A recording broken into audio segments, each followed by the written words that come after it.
Hey guys, welcome back for another video. Another week of Premier League is passed. More drama, more entertainment, and now we've got our game week 10 predictions here today. Yeah, who would have thought the table like that? Yeah, Bournemouth in second, Bournemouth, crazy, second. Sunderland fourth, Sunderland fourth, Tottenham third. Amazing, huh? and Arsenal already 4 And points. now it clear. seems like any team can beat anyone. Yeah, It seems like we are looking forward for this season. yeah, there's gonna be some. Game week 10 starts with Burnley against Arsenal. Yeah, Turf Moor hosts the table leaders, 4 points clear. So no matter what happens, Arsenal will be top by the end of the week. Arsenal won last week to Crystal Palace, another clean sheet, another set piece. It's as routine as it gets for them. And for me, I'm going to stick by that and say a similar kind of result here. 1-0 victory again to the Arsenal, and Eberici Eze to score again. Yeah, it seems like Arsenal found a way. They just want the other team not to score and then somehow nick one or two goals from here and there, and they are not even interested in scoring the goals from open play. They are looking for all their set pieces. That's what is happening. Every time they have a set piece, there is a chance for scoring. The Arsenal fans get all riled up. Yes, I don't know whether it will sustain for the long term, but it is going good at the moment. I think Arsenal will score more than one this time. They will easily beat Burnley 3-0. Arsenal to win. Gyökeres to score for me. Okay, let's move on to Fulham against Wolves. Two teams on dreadful form right now. Fulham 4 defeats in the last 4 games in the Premier League. They need to change that. They did, however, in midweek beat Wickham in the cup on penalties. Wolves still winless. Yes, that's surprising. The way they were last season, it is surprising that they could not win even a single game, and they have already played Burnley and Sunderland. And Leeds. Yeah. So, but Fulham is also not at the. They should not be 17 in the table. No, they are much better than that. I think they will improve this game. For me, I am on the edge for this. I am setting. It's a draw. Fulham and Wolves both will score 1-1. Wolves still will be winless in first 10 games. 1-1. Start Larsen to score for them. Yeah, I have to go Fulham victory because at home they really need that win right now. And Wolves don't seem to be playing with that urgency. They lost last weekend to Burnley right at the end. Jaden Anthony scoring. For me, this is going to be a victory for Fulham. 2-1, Iwobi to score. Yeah, I don't know how long it will take for Wolves owners to lose faith in Pereira. Yeah, they did sign a long-term deal, but let's see. Next up, Brighton against Leeds. Yes, Leeds only have one away Premier League victory all season. That came at winless Wolves. And it isn't an easy place to go, Amex, Brighton Stadium. They haven't lost there since April. And for me, I think that run should continue. Brighton, on one day, they can be on great form. On another, not so good. This will be a close game. But Brighton to get the win. Yeah, for me, Brighton is another team which is not where they should be in the table. They have to improve. Yeah, 13th place is not correct for Brighton. They, at home against Leeds, should be winning the game easily. That's what I will predict. 3-1, Brighton to win, Welbeck to score for me. Yeah, I'll go 2-1 and Welbeck to score as well. Nottingham Forest versus the team on the rise, Manchester United. Who would have thought? 4 wins in the last 5 games, Man United. Yeah. Have they turned the corner? It's too early to say that at the moment, but I think they are playing with a renewed confidence, and I think most of the effect is because of the new goalkeeper. He seems very confident. Sean Laments. Yeah, he's good at what he's doing. His distribution and his sticking to the game plan is really good. That's what have made the difference. And then things are coming together for them. Mobemu, Kuna, everybody is, and Kashmiro, I don't know. Where was he last year? This year he is playing really good. He's revived. Yeah. So, and then Amorim is changing personnel depending on the games. He played Maguire against Liverpool. He is not playing him against the other teams where they are supposed to beat the teams. So he is mixing and matching, and that is what is helping Manchester United. And this is, I think, in last 1 year, this is the best phase of football Amorim is having with Manchester United. And for me, it will keep on going. They will have an easy victory. 2-0, Manchester United to win, Mobamo to score for them. Yeah, we didn't talk about Nottingham Forest. Sean Dyche, unhappy Premier League return. They lost 2-0 to Bournemouth. Didn't create enough. And I think that there's not going to be a win here either. Man United on red hot form. Nottingham Forest is going to take time for Sean Dyche to adjust his style upon these players. 2-1, Brian Mbuemo to score. Crystal Palace against Brentford. It's a mid-table game here, 10th against 11th.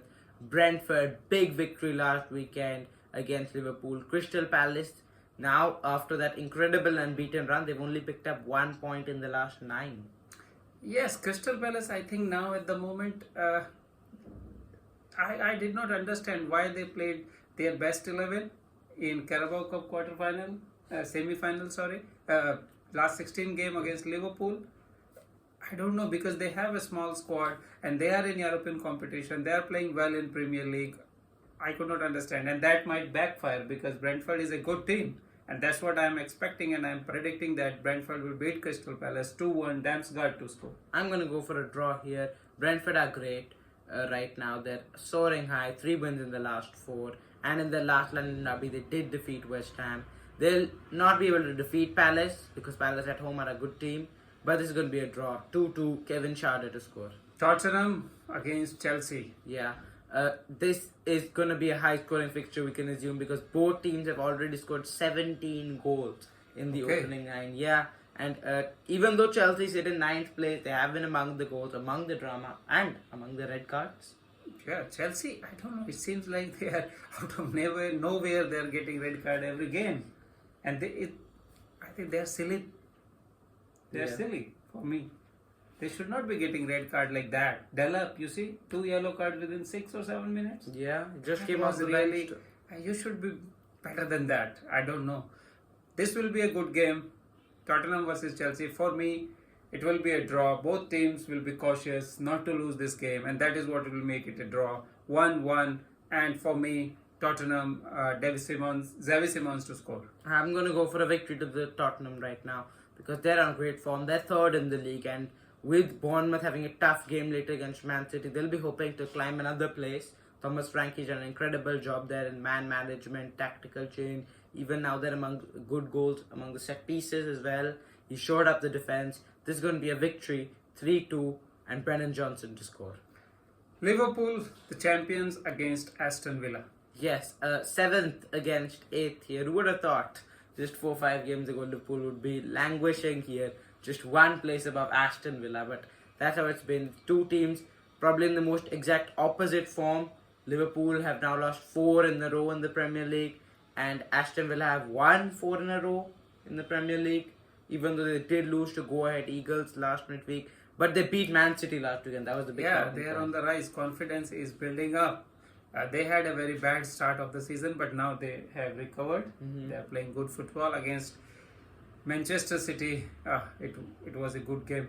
They were not afraid. They were playing from the back and passing well between the lines and all these things. So this will come handy against Liverpool. Liverpool, not so great. It's no, that's not good. They have to improve, and I think there will be a game where they will start showing again the confidence they had last year. For me, this might be the game. A close victory, and then Liverpool are on their way. 2-1, Mohamed Salah to score for me. Okay, I'm also going to back Liverpool for the victory. At Anfield, I do feel it's harder for us to not get the result, even though we did lose to Man United at home and Crystal Palace in midweek, although that was a much rested team. This is going to be a 2-0 win, and Cody Gakpo to score. West Ham United against Newcastle. Yes, West Ham United, this is their worst ever Premier League start, and they've been in the Premier League for majority of the season, so this is a crazy record for them. Newcastle United, late winner last weekend against Fulham thanks to Bruno Guimaraes. Nick Voltemada enjoying his football, and then Harvey Barnes on fire, Anthony Gordon, Anthony Elanga. Everything is working perfectly at that club. They're just not able to get the results. Yeah, West Ham are short of confidence. Even their fans are not behind the team. There were continuous protests all over the stadium for one thing and another thing. Nuno is not getting a time to settle in, a time to put his philosophy through, it will be a difficult game for them. Newcastle is a good team and they will have an easy victory. That's what I think. 3-1. Nick Waltemade to score again for Newcastle. Yeah, West Ham. Yeah, I think It's this is not going to good be at the moment. yeah, this is going to be a draw. This is going to be the first, I think, probably Nuno's best result because he's still to win a game. A draw, 1-1, and Elanga to score against his former manager. Yeah, Sunderland versus Everton. Yeah, it's a clash at the bottom of the table, or that's what we would have thought at the start of the season. But now it's Sunderland are in 4th place. They can't stop winning. And then everyone was talking about how they're only a good team at home. They go and beat Chelsea away. Yeah, Sunderland at home is a difficult fixture for any team this year because of their fans, because of the atmosphere, because of everything there. And the players are putting their bodies on the line. They are playing like anything with a good coach. So at home, they will be difficult opposition for Everton. Everton lost last game, and that too at home. It will be a kind of cagey game for me, but somehow Everton will come out with a draw, 1-1. Jack Grealish to score for them. Yeah, who knows? If Sunderland can get the 3 points, yeah, who knows how high can they go? If Bournemouth drop points, if Tottenham drop points. This is going to be a 1-0 victory to Sunderland and Granit Xhaka to score for the Black Caps. Yeah, Manchester City against Bournemouth. Yeah, this is kind of the match of the week, we can say. 2nd against 5th. Man City finally lost. It seemed like it had been a long time since the week 2 when they lost to Spurs. They lost last weekend to Aston Villa. Bournemouth continue winning. They're up to 2nd place, 18 points. They haven't lost since the opening week. This might be their best ever season, and last season was their best ever season, and this season seems to be even better than that. Yeah, they are playing well, but my thing is we have to see in January or February where they are, because that's where the business end of the season starts and the players accumulate tiredness and all these things. Players get injured also, but at the moment Bournemouth are playing really good football. Manchester City was not that good against Aston Villa last week. They had chances but they did not score at all. So it was like if Haaland is out of his way, he has not has his boots on, then they will struggle. Omar Marmoush is back now. Doku is there. Savinho is there. Cherki is back now. So I think Pep has to find a way to fit all of those in the team along with Haaland and then try to play well. But this one is too early for that chemistry to begin. Bournemouth will fight 2-2 for me. Bournemouth 2, Manchester City 2. Krupi, the new young boy from Bournemouth, to score. Yeah, I think it's going to be Bournemouth's first victory in 10 at the Etihad. 2-1, Semenyo to score. Antonio Iraola is doing everything correct at that club. He replaced some massive players, Kirkes, Zabani, Huijsen, and he's replaced them with younger players who fit his philosophies, and they'll be able to get the job done against one of the better teams in the league. Yeah, I think he is the best coach at the moment in Premier League. Well, that's a big claim. Yeah, I think. And if Bournemouth can sustain their form this year up to the business end of the season, he is contender for coach of the year. Yeah, definitely. And then Champions League, that is too big a shout for them. But European football, they should be able to. We'll see by January, February. Yeah, they should. Yeah. That's it for this week. Thank you guys for watching. Please do like and subscribe. We'll see you in the next one.